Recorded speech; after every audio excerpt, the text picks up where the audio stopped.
create a grid on your paper using a ruler. Line the ruler up with the edge of your paper and draw a line. Line your ruler up with the line you just drew and continue across your paper. When you have finished one direction, do the other direction.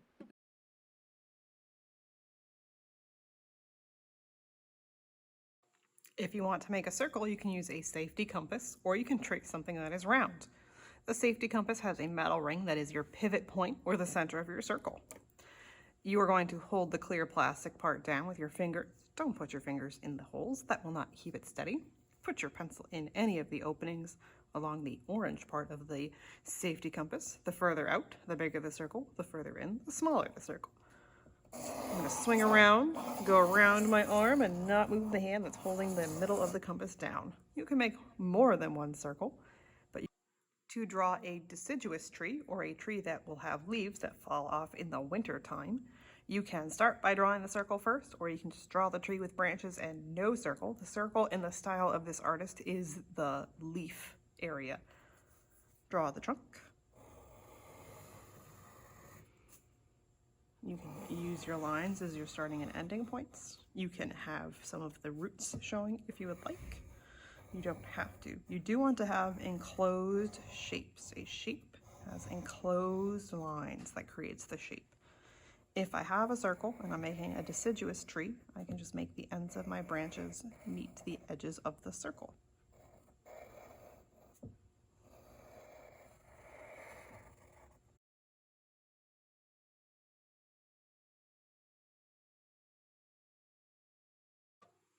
For more variety, if you did create a circle to be the leaves on your deciduous tree, you can take your ruler and either use measurements or eyeball the center of the squares in your leaf area, and you can make the boxes smaller so that you have more boxes in your leaf area and therefore a greater variety of color, which can help to make it stand out from the background. This is not required.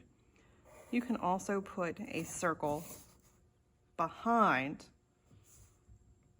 a pine tree or other kind of evergreen. The circle is not required. You can make a tree without leaves. I could also choose to put these additional lines through my branches if I wanted to add more visual interest. It can get confusing if you have too many lines, so make sure you work with a level of complexity that you're happy with while still maintaining the project guidelines.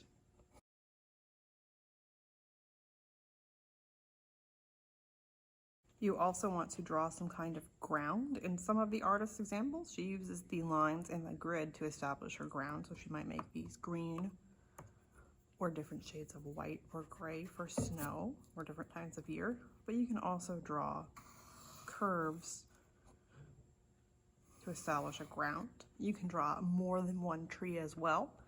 You can also draw things in the sky such as clouds or a sun or a moon. We do not want to outline our lines with Sharpie because we are going to be using color to define our shapes. If you want to make a pine tree rather than a deciduous tree, leafed or not, you would start out the same way by creating your grid. Rather than do that for this example, I'm just going to draw on a piece of scrap paper. If you're drawing a pine tree for this project, you still have to use the larger paper with a grid you've created using a ruler. Pine trees are fairly straightforward. You start out by making curves, and they gradually curve out to give your pine tree more dimension. Sometimes they're tall and straight, sometimes they're very bushy. You can create more than one tree in your artwork if you choose, but the smaller you draw, the more difficult and time-consuming it's going to be to color in your different shapes. Keep that in mind. You may choose between crayons, colored pencils, or oil pastels for this assignment. You can also use the liquid tempera paint. The reason you cannot use markers is because we don't have enough variety of marker colors for you to be successful on this kind of assignment. The basic rule is this. Each shape, so each area enclosed by an outline, including these organic shapes, has to be colored different than the shapes that it is touching. So if I want to make my tree brown, that is fine, but I could not make the tree parts that are touching it the same kind of brown. I do recommend that you use crayons for this assignment because we have a great variety of crayon colors, but you can be successful if you use oil pastel. So with my oil pastel, if I fill in an area by outlining my shape first,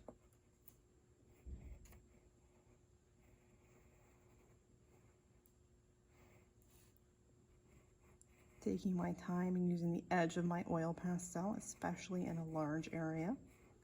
We do have smaller oil pastels as well in the open bucket of oil pastels. So I can fill this shape in nice and solid with my regular brown.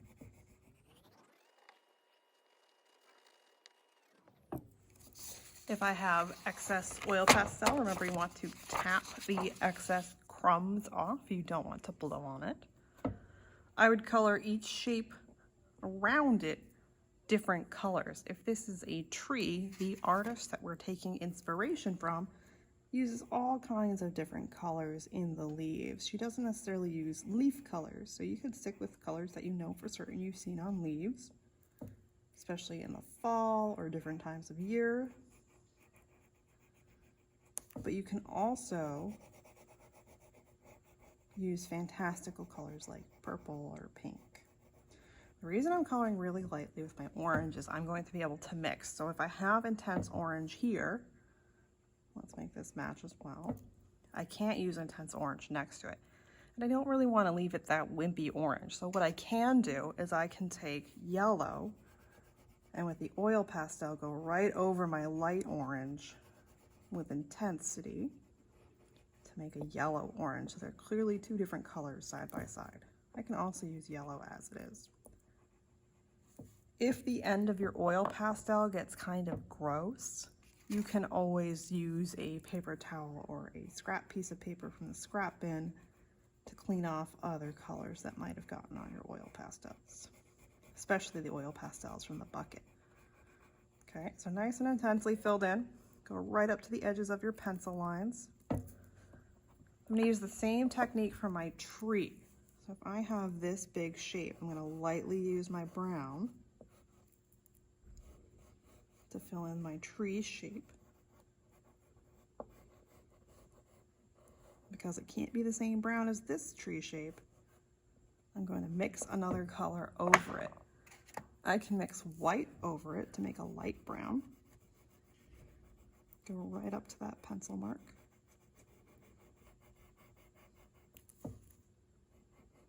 Or I could have mixed red over it to make a red brown or orange. I think you get the idea once you see it. So nice and up against your pencil lines, okay? So same process. I would fill in the background shapes as well. I'm going to change it up here, so I'm going to use red. Lightly fill it in, and I'm going to mix it with orange to make a red orange.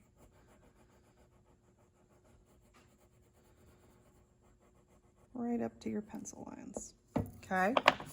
So you repeat that process until you fill the entire artwork in, right? You don't want any white areas.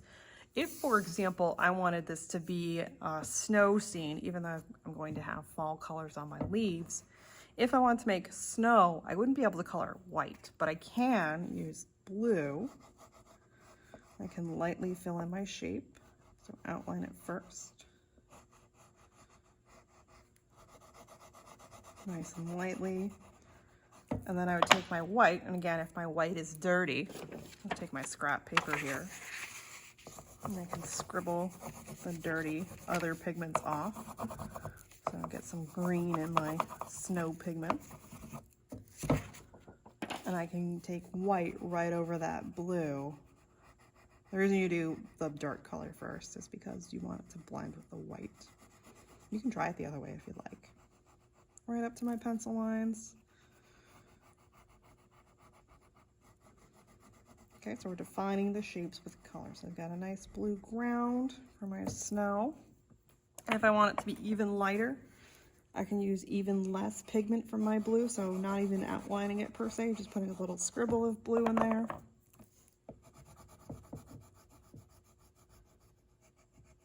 And using my white right up against that pencil line. Really spread it around. Okay. So that's how you can get different shades of blue, for example, with the oil pastels. You can also have purple snow or pink snow, okay? So if you're gonna use oil pastels, you do have to do quite a bit of mixing, but it does look pretty intense when it's done. It looks like a painting, just like the artist that we're taking inspiration from. On this example, I have clearly made my tree with a circle behind it. It could be like the moon or like a bright spot of light. It's at night and I'm using crayon on construction paper. You can work on construction paper if you'd like. That way you get a little bit more variety within your colors and you don't necessarily have to push down wicked hard to fill it. So if I am using crayon, we do have these boxes of crayons in the art room that should stay together. So the colors from these should not end up in the big bucket of crayons. You can also use the big bucket of crayons to find different shades of blue or green or orange or whatever it is you're looking for. So the same rule applies within this halo or this moon, whatever it turns out to be.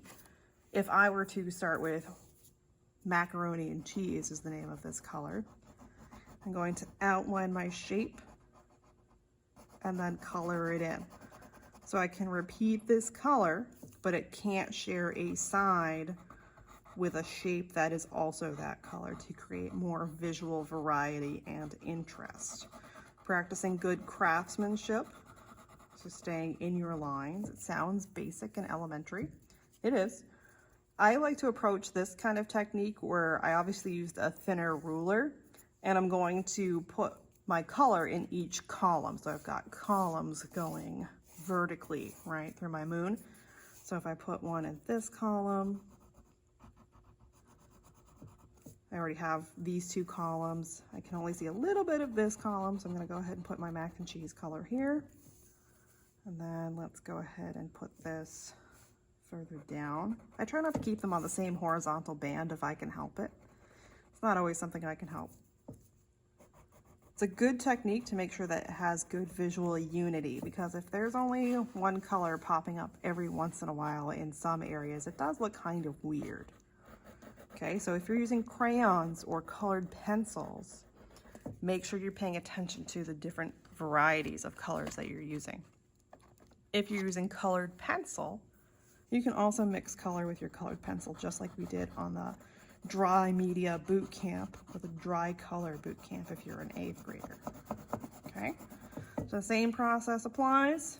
Make sure you're coloring in the entire artwork, practicing good craftsmanship, and make sure you're treating each individual shape as a different area of color. So whether it's a tree shape, a snow shape, a ground shape, a moon shape, whatever it is, within the squares there are different shapes, or there should be.